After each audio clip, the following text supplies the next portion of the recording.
4h07, você sabe, toda quarta-feira e toda sexta-feira a Jovem Pan News Fortaleza está recebendo os candidatos. Primeiro foi uma rodada com os candidatos a vice-prefeito de Fortaleza. Agora, iniciando hoje, uma rodada com os candidatos à prefeitura. A gente grava o podcast Eleições na Cidade, inclusive às 19h.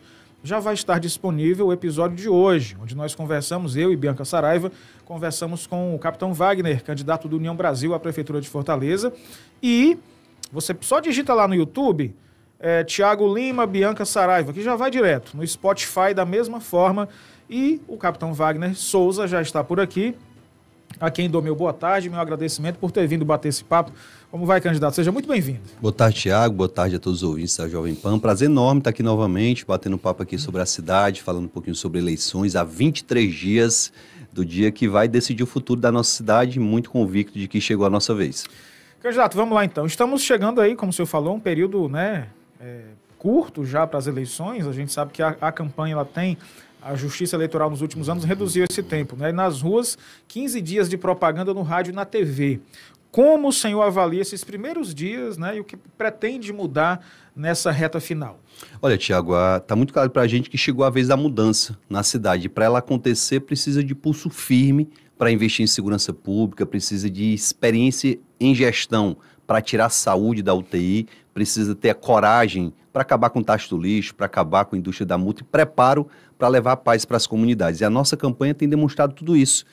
A minha experiência como gestor de saúde em Maracanaú, a minha experiência como especialista em segurança pública, a sala de aula que eu convivi durante 20 anos nos dá a condição de apresentar o melhor plano de governo para a cidade. Isso tem sido detectado nas ruas, na rede social, na TV. Lógico que por ter um tempo de TV menor, os números das pesquisas estão se aplanando e daqui a pouco a população vai de fato verificar quem é que tem a condição de fazer a mudança segura que a cidade precisa. A gente não pode apostar em aventura, a gente não pode apostar em quem na rede social é muito valente, mas nunca entrou na comunidade para saber o que funciona na madrugada. Eu entrei, calcei um coturno, entrei nessas comunidades e conheço, e daqui para frente a gente vai tratar com muita energia, com muita paz, com muita tranquilidade a campanha que tem sido destaque na nossa candidatura. Enquanto os outros candidatos têm se agredido, no debate é uma baixaria do tamanho do mundo, a nossa candidatura tem focado na proposta e o fortalezense está convicto de que ele precisa ouvir proposta e saber quem de fato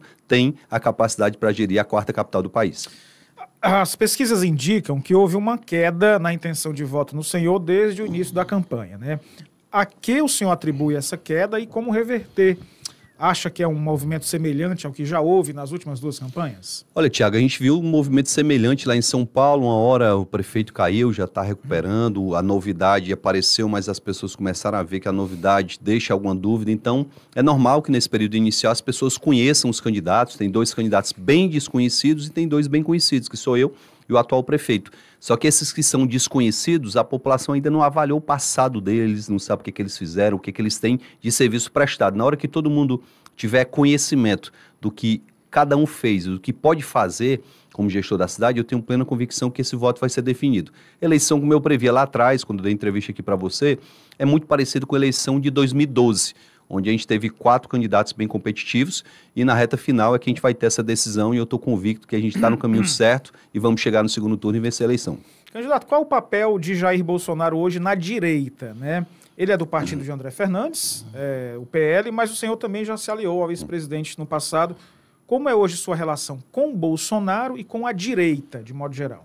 Olha, o movimento de direita no Brasil é muito novo, né? E às vezes as pessoas confundem a direita com o Bolsonaro. O Bolsonaro é alguém que liderou esse movimento, foi presidente do Brasil, votei no Bolsonaro 2 vezes, tenho muito respeito, mas o que importa de fato para a população nesse momento é quem é que vai ter a capacidade de diminuir as filas da saúde, quem é que vai tirar a saúde de Fortaleza da UTI, quem é que tem experiência em segurança pública para, pela primeira vez, ter um prefeito que assuma a responsabilidade em relação à segurança pública e dê sua parcela de contribuição, não levando guerra para a comunidade, porque o papel da prefeitura é ser protagonista no processo de pacificação das comunidades. E como é que eu vou fazer isso? Com todo de olho, que vai monitorar os ônibus, que vai monitorar as areninhas, os equipamentos públicos, com câmeras com vídeo monitoramento.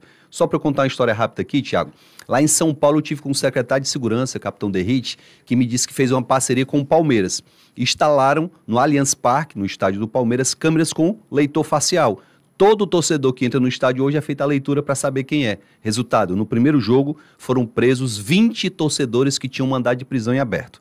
No segundo jogo, 15 torcedores presos. No terceiro jogo, 8 torcedores presos. No quarto, 5. No quinto jogo não teve mais prisão, porque os indivíduos que têm mandado de prisão em aberto não andam mais no estádio do Palmeiras por conta dessa medida tecnológica. É o que a gente quer fazer aqui em Fortaleza. Imagine seu filho ser deixado na escola e você saber que só vai entrar naquela escola quem passar por uma leitura facial. Imagine que as pessoas que vão usar o transporte público vão passar por uma câmera que vai fazer também a leitura facial e se tiver um mandado de prisão, a Guarda Municipal vai poder prender esses indivíduos. A gente vai trazer com tecnologia e com inteligência policial a paz para o transporte público, para a areninha, para a escola, para os equipamentos de saúde, com inteligência e com coragem para fazer diferente, a gente vai chegar lá. Pegando esse gancho da segurança pública, candidato, a Guarda Municipal tem sido foco das campanhas, né, quando se fala em atuação do município para a segurança pública. Mas agora a Guarda já é armada, né, desde, acho que é 2018. Parte dela, né, 800 Parte, né, tem 27 a 30% mais ou menos dos guardas já armados. Qual a proposta real, né? E armar o restante da Guarda, mudar o formato, está na sua mira, isso? Olha, na verdade o processo de armamento da Guarda já foi iniciado, só que eu vou fazer de uma forma um pouquinho diferente. Eu vou treinar, equipar para que o guarda receba arma de fogo. Olha só, eu que sou profissional de segurança sei que em muitas ocasiões, quando eu estava lá na rua, numa abordagem, em vez de utilizar arma de fogo, eu poderia ter utilizado uma taser, que é uma arma que você consegue conter a pessoa sem lesionar essa pessoa. A Guarda Municipal precisa ter todos esses utensílios como opção, mas precisa também de uma arma de fogo, porque imagine quem mora lá no Bom Sucesso se deparar com Guarda Municipal lá na areninha do Bom Sucesso para proteger a população desarmado. Ele não vai conseguir. Quem mora lá na Grande Portugal, eu morei ali na Rua Oliveira Sobrinho, imagine que lá na praça da Grande Portugal vai ter o sistema de vídeo monitoramento de câmeras e uma Guarda Municipal treinada, equipada e armada para proteger as pessoas. É isso que precisa ficar muito claro. Eu tenho que repetir. O papel do município é levar paz para as comunidades e não levar guerra como tem gente que está propondo. Tem candidato que está dizendo que a guarda vai para cima do crime organizado para combater o crime e trocar tiro com um bandido dentro da comunidade. As pessoas vão ficar em risco. Numa situação como essa, a gente pode ter o que está acontecendo. Uma senhora foi morta, infelizmente, numa ocupação de um terreno, no confronto que aconteceu lá. O confronto sempre vai levar ao risco de vida o cidadão de bem. Pode até ser que morra um criminoso, mas pode colocar em risco a vida de um cidadão de bem. A gente sempre tem que preservar a vida de quem mora na nossa cidade. Nós estamos recebendo aqui no estúdio da Jovem Pan News Fortaleza o candidato à Prefeitura de Fortaleza, Wagner Souza, conversando conosco, o capitão Wagner. Candidato, muito tem se falado em educação em tempo integral, né? Mas qual seria, na sua avaliação, ampliando aqui os nossos temas, o modelo para garantir esse ensino de tempo integral com qualidade, né? A gente fala muito, Tiago, em educação em tempo integral e esquece de falar em educação integral. O que é educação integral? É uma educação em que o aluno não só vai estar o dia todo na escola, no equipamento cultural, no equipamento de esporte, ele pode até estar no areninha ali no contraturno, mas ele tem que ter, durante esse processo, um ensino, uma atividade física, uma atividade de lazer e um acompanhamento de alguém da Secretaria de Educação. O relato que a gente tem é que em muitas escolas em tempo integral, às vezes falta o professor e colocam lá uma pessoa do administrativo só para os alunos ficarem dentro de sala de aula, aguardando o horário para ir embora. Além de garantir uma boa alimentação, além de garantir o Reconecta, que é um programa que a gente vai implementar para recuperar o tempo perdido dos alunos que estão lá no 5º, 6º ano, que não sabem ler direito, que não sabem fazer uma conta matemática simples, a gente tem que garantir que o aluno da escola pública vai ter condições de competir para entrar no mercado de trabalho, como tem condição o aluno da escola privada, para fazer um concurso e um Enem nas mesmas condições. O papel do município é entregar um aluno para o ensino médio em condições de fazer um bom ensino médio e poder concorrer em pé de igualdade com qualquer outro. E isso, infelizmente, não acontece hoje. A gente precisa, sim, universalizar a escola em tempo integral, mas garantindo que a educação será integral. Educação financeira é extremamente importante que aconteça na escola. O estímulo ao empreendedorismo também é muito importante e o contraturno está aí justamente para isso. É tanto que nós propomos os 50 cuquinhas, onde as escolas estarão abertas nos finais de semana para a gente ter um complemento à atividade curricular. Uma atividade esportiva, uma atividade cultural, uma atividade de lazer. A comunidade vai se empoderar da escola e o professor vai dar aula na escola do bairro onde ele reside. Com isso, o professor vai ter mais proximidade de conhecer a família do aluno, ele vai ter uma relação muito melhor e, com isso, um ambiente escolar muito mais agradável. A gente vai alternando aqui assuntos políticos, propostas. Nos debates que já ocorreram, Wagner, os seus adversários contestaram seus dados sobre a avaliação da qualidade de saúde de Maracanaú enquanto o senhor foi secretário de lá. Eu queria pedir para o senhor explicar, por favor, qual é o dado real da sua passagem como secretário de saúde no município de Maracanaú. Tiago, como é bom o adversário dizer, não, a nota de Maracanaú é boa, mas não foi o Wagner. Olha só o que os adversários estão dizendo. Em 2022, está lá no site do Ministério da Saúde, quem quiser pesquisar, pesquisa. A nota do Previne Brasil era 5. Nós entregamos em março de 2024 o município com a nota 9. Hoje a nota do município é 9,27, ainda é reflexo do primeiro quadrimestre que eu estive lá. Eu estou muito tranquilo porque eu sei que não fiz isso sozinho. Eu apenas fui o líder de uma equipe competente e comprometida. Os médicos vestiram a camisa, os enfermeiros, os fonoaudiólogos, fisioterapeutas, o pessoal da atividade administrativa, o técnico de enfermagem, todos deram sua parcela de contribuição. A gente conseguiu motivar a nossa equipe, a gente conseguiu dar as condições que a equipe precisava para prestar um serviço de qualidade. Quando eu cheguei lá, o agente comunitário de saúde, ele chegava numa casa com um papelzinho como esse e uma caneta para anotar os dados das famílias que ele visitava. Hoje, o agente comunitário de saúde chega com um tablet e insere os dados ali que vai direto para o sistema da Secretaria de Saúde. Quando eu cheguei em Maracanaú, não tinha telemedicina. Hoje, os 28 postos de saúde de Maracanaú têm telemedicina com médico do Sírio-Libanês. Sabe o que é melhor? A custo zero. Foi o Ministério da Saúde que custeou esse programa que nós implementamos lá em Maracanaú. Enquanto que Fortaleza tem 130 postos e apenas um tem telemedicina, todos os postos de saúde de Maracanaú têm telemedicina. Mas melhor do que os números é escutar de uma mãezinha de uma criança autista que hoje o filho dela tem neuropediatra, tem educador físico, tem nutricionista, tem ortopedista, tem fisioterapeuta, tem terapeuta ocupacional, tem fonoaudiólogo e todas as terapias. Arte-terapia, musicoterapia, ecoterapia com cavalos, imagine só, e hidroterapia nas piscinas. Esse é o relato que eu escuto das mães atípicas lá do município de Maracanaú. Nosso programa foi tão completo que as crianças da escola que estavam tendo dificuldade e um baixo rendimento escolar por conta de problemas da visão, todos os alunos da Rede Municipal de Ensino Maracanaú passaram pelo programa Ver e Ler, onde é feito um exame, se for detectado que o aluno não está enxergando bem, e precisar de cirurgia, a prefeitura paga a cirurgia. Se ele tiver com problema que o óculos vá corrigir, a prefeitura entrega para a família uma opção de 100 armações diferentes para a família escolher o óculos que em 15 dias é entregue ao aluno. Isso é gestão eficiente, isso é parceria saúde, educação, saúde, esporte, saúde e assistência social. Foi assim que a gente fez a gestão da saúde em Maracanaú.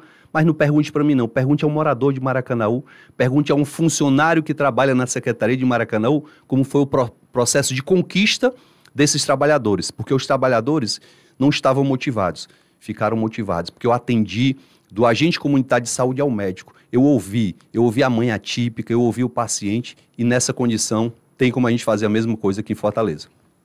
Ainda na saúde, o IJF, né, que é um dos grandes símbolos da saúde aqui do Ceará, da capital, recebe pacientes de todo o estado.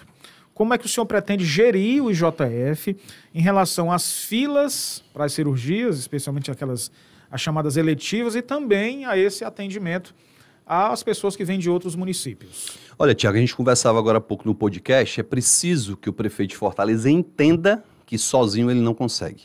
Ele tem que pedir ajuda humildemente ao governo do estado e ao governo federal para custear essa conta que é pesadíssima.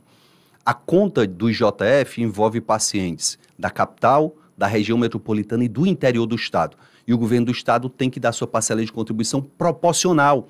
Sentando e dialogando com a doutora Tânia, que é a secretária de Saúde do Estado, nós conseguimos vários programas e projetos lá para Maracanaú. O que está faltando ao prefeito é a humildade de conversar com a secretária de Saúde, com o governador do Estado e pedir ajuda, do jeito que eu pedi e consegui lá em Maracanaú. Eu fui lá no Ministério da Saúde e consegui a telemedicina que eu acabei de falar, custo zero para o município. Na hora que houver o diálogo entre prefeito, governo do Estado e governo federal, a coisa vai funcionar. É isso que eu estou me propondo. Passado o período da eleição, no dia 1º de novembro, eu vou estar batendo na porta do governador e pedindo ajuda para manter o IJF. Vou pedir ajuda da Secretaria de Segurança do Estado para que, junto com a Secretaria de Segurança do município, nós possamos construir um plano de segurança que vai levar a paz para a senhora que está morando aí na Grande Portugal e não consegue visitar seu filho, que mora no Bom Sucesso, porque é uma área que é dominada por outra facção. Para que o senhor que está querendo trabalhar tem receio de sair muito cedo de casa porque tem medo do assalto. Hoje a gente vive em Fortaleza 2 climas. Da 13 de maio para a área nobre, as pessoas não podem ver 2 pessoas numa motocicleta que saem correndo com medo de um assalto. Da 13 de maio para a periferia, o medo é outro. O medo é da própria vida. Eu escutei o Bruno lá no Bom Sucesso me dizer: capitão, tá com 2 anos que eu não vou na casa da minha mãe, lá na Grande Portugal, porque lá é um território de uma facção e eu moro no território de outra facção. Imagine o trauma de um filho não poder visitar a casa da mãe. Imagine a Jaqueline, que teve que tirar a filha da creche, porque ela mora ali no Vila Velha, a creche a 4 quarteirões da casa dela, mas ela não tinha como trabalhar porque a creche estava no território de uma outra facção. Isso é um absurdo. Hoje as pessoas não conseguem atendimento no posto de saúde, porque moram numa região que é de uma facção, se passarem a fronteira, elas não conseguem um atendimento. Está na hora da prefeitura sentar com o governo do estado e, de forma organizada, planejar como resolver esse problema. Não é fácil. Cuidado com quem vem para a rede social dizer que é muito fácil, que vai armar, que vai fazer e acontecer, e diz que não quer conversar com o governador, e diz que não vai conversar com o governo federal para resolver os problemas de saúde, de educação, de infraestrutura, para manter o IJF, tem que pedir ajuda do governo do estado e do governo federal. Bom, eu vou pegar esse gancho, então, sobre essas relações com o governo estadual, federal. Em vencendo a eleição, como seria uma reunião do senhor com o governador Eumano ou com o presidente Lula? Tem articulação para isso? Olha, eu votei no Eumano. São de campos opostos da política, né? Sim, mas a relação pessoal ela não tem problema. Você nunca me viu esculhambando o Eumano, falando que ele era ladrão ou isso ou aquilo. Eu faço a crítica no que é gestão, eu critico a política de segurança pública, eu critico a política de saúde, mas eu não critico a pessoa a ponto de estreitar ou dificultar a relação com o oponente. Eu entendo que, passado o período partidário, político-partidário que é a eleição, o gestor tem que ter a capacidade de sentar. E eu vou usar um exemplo muito bacana. Governador Tarcísio, eleito governador do estado mais rico do país. Só quem tem mais dinheiro que São Paulo é o governo federal. O presidente Lula vai a São Paulo, o que o Tarcísio fez, Tiago? Recebeu o presidente e disse: presidente, eu tenho uma obra extremamente importante aqui para o estado de São Paulo, uma obra de infraestrutura, mas que eu não tenho dinheiro para fazer sozinho, eu preciso da ajuda do governo federal. Tarcísio bolsonarista conversou com o Lula. Eu não posso conversar? É lógico que eu vou conversar, eu tenho plena convicção que eu vou ser recebido. O ministro do Turismo, Celso Sabino, é do meu partido. O Celso é apaixonado por Fortaleza e disse: Wagner, você sendo o prefeito, conte comigo, para que a gente possa disponibilizar recursos para obras estruturantes na área do turismo, para que a gente possa promover eventos na cidade de Fortaleza. Então, eu vou ter essa abertura através do ministro do Turismo, do ministro do Desenvolvimento Regional, do próximo presidente da Câmara, que pode ser o Hugo Mota, que é meu amigo, ou é o Mar Nascimento, que é do meu partido, do próximo presidente do Senado, Davi Alcolumbre, que é do meu partido, que eu conheço bem e convivo com ele. Então, essa dificuldade pode existir em outras candidaturas que se postam de maneira radical e não querem conversar com o adversário. Eu não só tenho os meus aliados, como vou conversar com muita responsabilidade com os adversários, entendendo que o presidente do Brasil também é presidente de Fortaleza e tem a obrigação de ajudar a Fortaleza. Que o governador do Ceará é governador dos 184 municípios, inclusive Fortaleza, e tem a obrigação de ajudar. Capitão Wagner, conversando conosco aqui na Jovem Pan News Fortaleza. Vou deixar uma pergunta para depois do intervalo. São 4h26, a gente vai fazer o intervalo e na volta eu queria que o senhor respondesse o seguinte. O debate tem sido frequente sobre a atuação dos órgãos de trânsito. A reclamação geral é de multas para motociclistas, e aí, especialmente quem usa a viseira levantada. Como é que se resolve esse problema não apenas como resolve, mas sem ir contra a lei. Mas o senhor vai responder essa depois do intervalo comercial. Nós voltamos já, continuando a entrevista com o candidato do União Brasil à Prefeitura de Fortaleza, Wagner Souza. São 4h26, voltamos já. Pan News em Revista. Eleições 2024. O poder do voto. A força da democracia. 4h29, 4h29, estamos ao vivo aqui pela nossa Jovem Pan News Fortaleza, não só pelo rádio. A gente ama o rádio, é verdade, nos 92,9 para toda a região metropolitana, mas também estamos no YouTube, você pode nos ver, além de ouvir, pelo canal Jovem Pan News Fortaleza. É só você digitar lá, ó, Jovem Pan News Fortaleza. Pumba! Vai aparecer o símbolozinho vermelho, você clica, se inscreve e toda a vida que a gente entrar no ar você vai ser notificado. Estamos também no portal gcmais.com.br e no aplicativo Grupo Cidade Online. Inclusive, sugiro, vá lá na sua lojinha de aplicativos no celular, é gratuito, é de graça, viu? E digita Grupo Cidade Online, vai aparecer o Czinho lá com o símbolo azul e você já baixa e vai poder ouvir todas as rádios do Grupo Cidade, mas claro, eu sempre digo, ouça aqui a nossa Jovem Pan News. São 4h30, hoje estamos recebendo o primeiro entrevistado da nossa série com os candidatos à Prefeitura de Fortaleza. Recebemos os candidatos a vice, hoje estamos recebendo o capitão Wagner do União Brasil.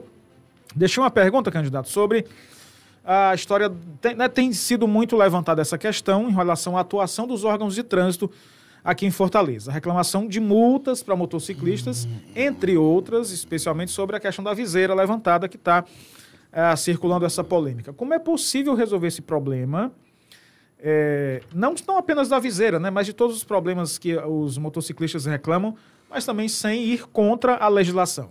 Excelente, Thiago. Primeiro tem que ter coragem para acabar com a indústria da multa. Outra coisa, tem que ter preparo. Não é saindo prometendo que o Sarto prometeu, que ia anular multas de 5 anos para trás, porque isso nem pode, nem tampouco dizendo que não vai aplicar o que está previsto na lei federal. O problema é que os candidatos não conhecem sequer o que está escrito lá na lei. Como especialista em legislação de trânsito, eu digo para vocês que o Código de Trânsito já está preparado para acabar com a indústria da multa. Está escrito lá que se alguém cometeu uma infração leve ou média, o caso da viseira é uma infração média, em vez de aplicar multa, a prefeitura pode mandar apenas uma advertência por escrito para a casa da pessoa que cometeu aquela infração de trânsito. A prefeitura nunca optou pela advertência por escrito, sempre optou pela indústria da multa e pela arrecadação. No nosso governo, como especialista de legislação de trânsito, eu vou cumprir o que já está no Código de Trânsito, em vez de multar, nós vamos advertir. Mas não é só isso. Minha esposa, que é deputada federal, e qualquer deputado federal poderia ter feito isso, já propôs uma alteração no Código de Trânsito brasileiro no tocante à questão da viseira. A proposta da Daiane prevê que a viseira rebaixada seja exigida somente nas rodovias e estradas, como era lá no passado, onde o cinto de segurança era exigido só na rodovia e não era na cidade. É uma outra medida para que você possa diminuir a indústria da multa, mas preservar a legalidade para não estar prometendo o que não dá para fazer. Nem a proposta do Sarto é execuível, muito menos de quem está dizendo que vai simplesmente acabar sem apresentar a legislação e sem apresentar a condição. Tem que estar atento a quem está prometendo sem conhecer de gestão. É muito importante.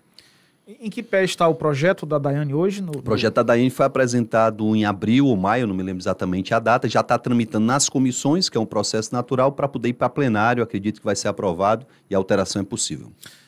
4h33, os órgãos ambientais sempre estão falando sobre áreas naturais que sofrem com degradação, construções irregulares, etc. O que o senhor propõe para essa regulação das áreas ambientais aqui da cidade que não hajam, sem haver problemas, né? Olha só, Tiago, a gente tem um plano diretor, e é importante que os candidatos conheçam isso, que em 2019 deveria ter sido atualizada a Lei de Uso e Ocupação de Solo, e a gente está há 5 anos com isso desatualizado. O que isso ocasiona?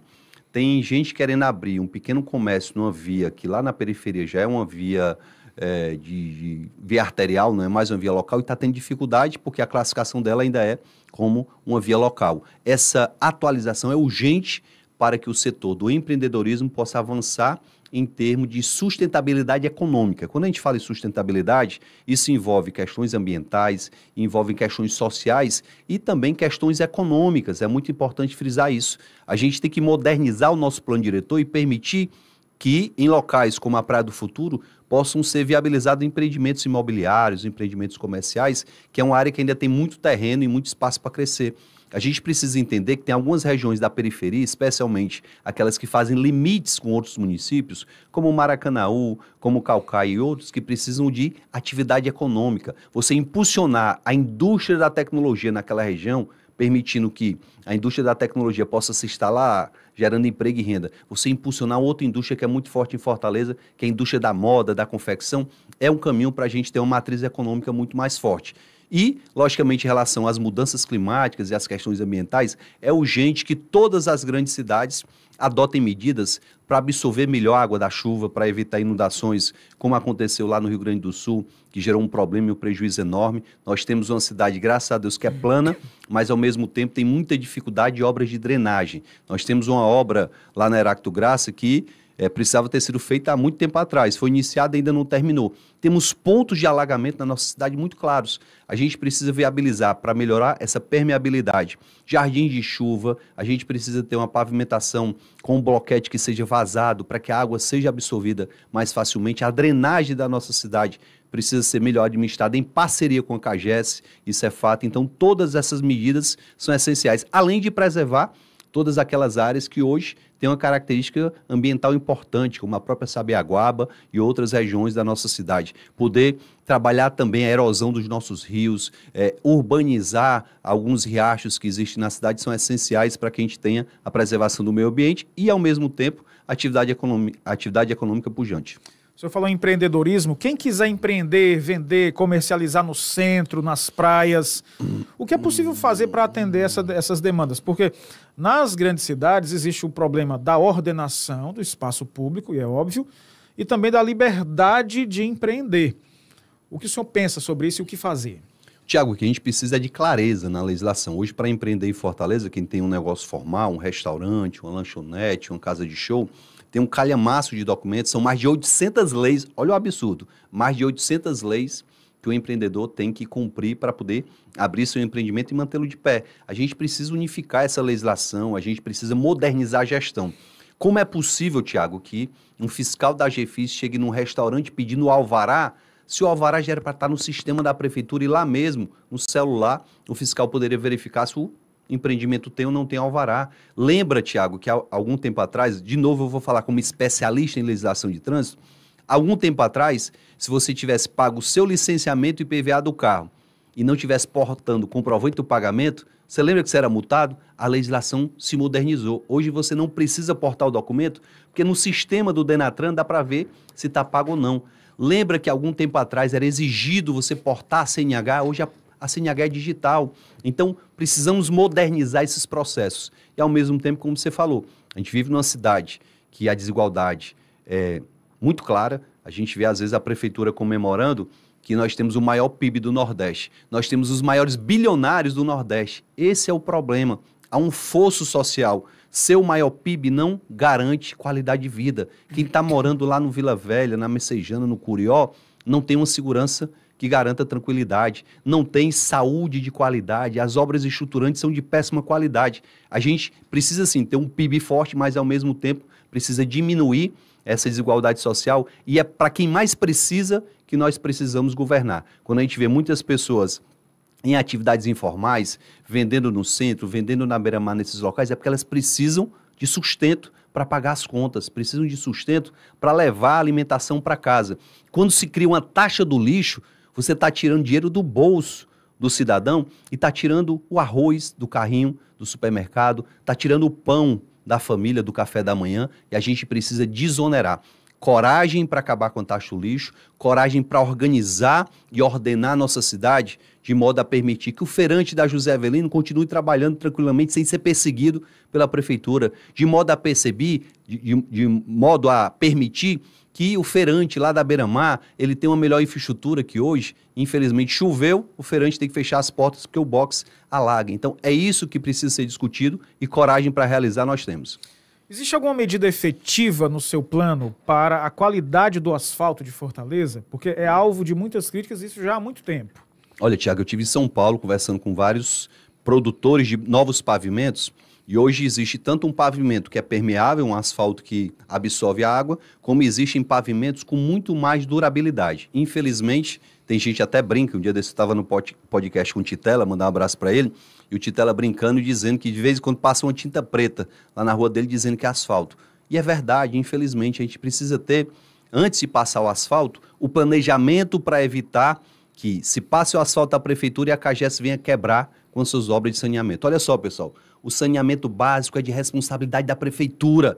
Está faltando ao prefeito chamar a CAGES, vem cá, vamos ver o planejamento de saneamento, você faz o saneamento, na sequência eu faço o asfalto, porque assim o asfalto vai ter mais durabilidade. Se a gente tiver um alicerce melhor, um asfalto de qualidade, as obras vão durar durante todo o governo e não todo ano tendo a operação tapa-buraco. Quando eu vi recentemente um jovem abordar o prefeito no shopping dizendo, prefeito, tá tudo esburacado, ele deixa passar a chuva que eu faço.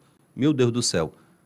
É um sinônimo de incompetência. Existe tecnologia hoje que você pode fazer uma obra de pavimentação mesmo chovendo. Então a gente precisa ter a coragem para fazer e trabalhar os 4 anos. Eu preciso de uma chance, é isso que eu peço ao fortalezense, para mostrar que é possível trabalhar os 4 anos, que o prefeito não pode trabalhar só na véspera da eleição, que é o que está acontecendo agora. Tem uma pergunta política para fazer para o senhor. Já perguntei sobre as relações com o governo do Estado, governo federal, numa eventual eleição sua. Agora quero pensar o seguinte, e aí vai ser mais uma vez para depois do intervalo. No eventual segundo turno, de quem o senhor buscaria apoio e de quem não aceitaria receber? Ou seja, não haveria negociação pelos motivos quais sejam. Depois do intervalo, o senhor vai responder essa pergunta. Pan News em Revista. 4h43, 4h43, dando sequência à nossa série de entrevistas com os candidatos à Prefeitura de Fortaleza. Já fizemos a rodada inteira com os candidatos a vice, todos foram convidados e todos tiveram a oportunidade de passar por aqui. Hoje, iniciamos a rodada de entrevistas com os candidatos à Prefeitura de Fortaleza, recebendo aqui o candidato do União Brasil, Capitão Wagner, e eu deixei uma pergunta antes do intervalo, uma pergunta política. Wagner, num eventual segundo turno, pensando se o senhor for para o segundo turno, de quem buscaria apoio, ou seja, quem o senhor iria buscar para conversar, para compor um palanque, e de quem não aceitaria ou não conversaria por algum motivo? Olha, Tiago, graças a Deus até que todas as pesquisas apontam a nossa presença no segundo turno, mesmo apanhando e sendo atacado por todos os candidatos. A gente lamenta esse tipo de ataque, mas a gente tem um entendimento que para vencer a eleição a gente precisa ter um arco de aliança no segundo turno. E seja quem for o candidato que não chegar ao segundo turno, que quiser que se desenvolva na cidade a mudança segura, a mudança com responsabilidade, a mudança que a cidade precisa, vou sentar, vou dialogar e vou, inclusive, absorver ideias para o nosso plano de governo. Essas pessoas vão poder, inclusive, participar da nossa gestão se tiverem condições técnicas para isso. Eu não vou, de forma nenhuma, recusar apoio, nem de eleitor, nem de qualquer candidato que queira contribuir de alguma forma para que a gente possa virar essa página na cidade de Fortaleza. Chegou a vez da mudança e de provar para a população que é possível, sim, trabalhar os 4 anos. A gente lamenta muito que o prefeito tenha acordado na véspera da eleição, passou 4 anos sumidos e agora se travestiu de uma personagem, chegou aqui com óculos querendo enganar a população e, como eu tenho dito, de forma popular, frescar com a cara de nós fortalezenses. Chegou a hora de ter responsabilidade, de trabalhar, e eu estou pronto, preparado e querendo que isso aconteça. Eu estou muito convicto que se o fortalezense me der uma chance, eu vou agarrar essa chance com unhas e dentes, como eu tenho feito toda a minha vida. Quando lá com 14 anos eu tive a oportunidade de fazer meu curso de eletrotécnico, estudei muito para passar nessa seleção e fazer esse curso de eletrotécnico na Escola Técnica Federal do Ceará. Quando eu tive a oportunidade de fazer um concurso público, eu estudei de manhã, de tarde e de noite, para tirar o 2º lugar no concurso para oficial da Polícia Militar e me tornar oficial. Quando eu fui para a sala de aula, eu não quis só ser um professor, eu quis ser o melhor professor e, graças a Deus, até hoje os alunos reconhecem esse nosso trabalho. E eu digo aqui, para quem está me assistindo nesse momento, que eu quero só uma chance, não só para ser o mais votado, mas para ser o melhor prefeito da história de Fortaleza. Fortaleza merece, Fortaleza está cansada de tanto sofrimento, desses que estão há 20 anos no poder e quando passa a eleição não honram os compromissos com os eleitores. Eu estou aqui humildemente pedindo essa chance ao fortalezense e dizendo que chegou a vez da mudança, chegou a vez de ter alguém com experiência em segurança, saúde e educação. O meu currículo vocês conhecem muito bem, eu estou aqui pronto e à disposição da população. Então é isso, vou deixar um espaço para o capitão Wagner dar seu recado final, lembrando que na semana que vem vamos continuar sempre às quartas e às sextas-feiras com as entrevistas com os candidatos à Prefeitura de Fortaleza. Wagner, quero agradecer demais por ter vindo aqui, lembrando que às 19h vai estar disponível o podcast Eleições na Cidade. Foi bom, né? Para assistir, foi legal. Às 19h vai estar disponível no YouTube e no Spotify. É só digitar lá Bianca Saraiva e Thiago Lima, que já vai direto. Já fizemos também todos os candidatos a vice-prefeito. Hoje começamos com o capitão Wagner. Vai estar disponível às 19h. Lembrando que lá a conversa é outra. Mais leve, é mais falando da pessoa do candidato e aqui, obviamente, as propostas e as questões políticas. Então, o senhor tem mais um tempo para conversar com os ouvintes, dar seu recado final. Tiago, queria agradecer ao Sistema Cidade de Comunicação, também deixar aqui um recado. Todas as pesquisas que saíram até agora mostram que o único candidato que é capaz de desbancar esse grupo que está no poder no segundo turno sou eu. Então, peço aqui essa oportunidade. Peço que vocês entendam que há um projeto político de poder que quer permanecer lá e está querendo criar uma polarização que não existe aqui na cidade de Fortaleza. Essa polarização e essa discussão é nacional. Eu estou aqui para discutir a cidade, para falar dos problemas da cidade e para apresentar soluções, sem agredir adversário, sem usar palavras de baixo calão, sem usar a internet como ferramenta para tentar ludibriar, com experiência e a especialização em segurança, com experiência e a especialização de resolver o problema da saúde de Maracanaú, como gestor e também com a experiência de ter estado em sala de aula por mais de 20 anos é que eu estou aqui. Eu peço a você que é servidor público no município de Fortaleza e está cansado de ser enrolado durante 4 anos e não teve a condição da atualização do seu PCCS. Me dê uma chance para eu conseguir o seu PCCS. Eu peço aqui aos agentes da MC, aos guardas municipais, aos professores do município de Fortaleza, se vocês querem um educador que vai fazer uma educação pública de qualidade, valorizando o professor, dando a condição para que o professor preste uma educação pública de qualidade, me dê essa oportunidade. Eu quero uma oportunidade para retribuir tudo que a cidade de Fortaleza me deu. Se eu sou quem eu sou hoje, é porque a cidade de Fortaleza me permitiu ser técnico em eletrotécnica, ser policial militar, me tornou professor e eu quero retribuir durante os próximos 4 anos sendo o melhor prefeito da história dessa cidade. Eu estou pronto, preparado e querendo, como eu tenho dito desde o comecinho da campanha, e peço aqui a sua chance, a oportunidade, digitando 44 em outubro, para que eu possa me tornar esse prefeito que vai estar sempre aberto a lhe ouvir e a lhe ajudar. Obrigado, capitão Wagner. Segunda-feira a gente volta com mais... na semana que vem, na verdade, a gente volta com mais entrevistas com os candidatos. Agradeço ao capitão Wagner Souza por ter vindo aqui. Obrigado.